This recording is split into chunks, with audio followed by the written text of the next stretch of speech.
There is even a faster way to process customer payments, and that's by using the payment registration function. Let me show you an example. So first I will open the customer list. So here we see an overview of all customers, and suppose I would like to register a payment for customer 30,000. I will simply select the customer and then click on Process, Register Customer Payments. Now, because I already used the function, the system will show me the customer entries immediately. But the first time that you use the function, you first get the setup page, and the setup page looks like this.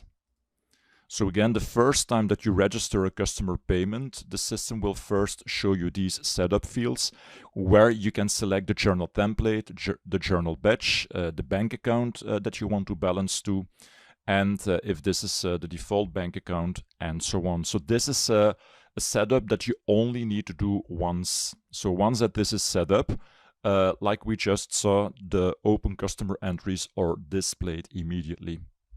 So let me make this a little bit larger. There we go. So when these are now the open entries for the customer that I selected, so the School of Fine Art.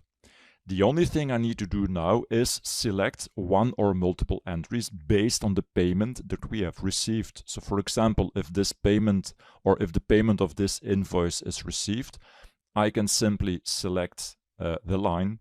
Next, I can click on Posting, Post Payments. There you go. You see, so a very simple, a very easy, but also a very fast way of registering customer payments. Suppose also in this case that the customer paid multiple invoices at the same time. I can then select every invoice. So for example, these two. Next, I can click on Posting, and then you can run the Post as Lump Payment function, which means that the system will create one payment customer ledger entry for these two invoices. So we will get the message with the total amount. I can now click Yes, and now the lump payment is posted. So registering customer payments. Also notice that by using the search function and by searching for the payment registration, you can go to the register customer payments function or the payment registration function, which is basically the same. And you're now presented with the same overview. But the only difference is that now you see every customer. So because in my first example, I started from a customer, the system only displayed the open entries of that customer.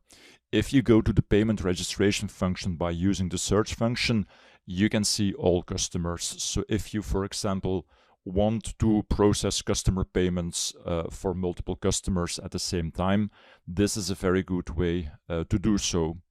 So next, by making a new example, I can select one of the open customer entries, and the system will now suggest the date received and the amount received.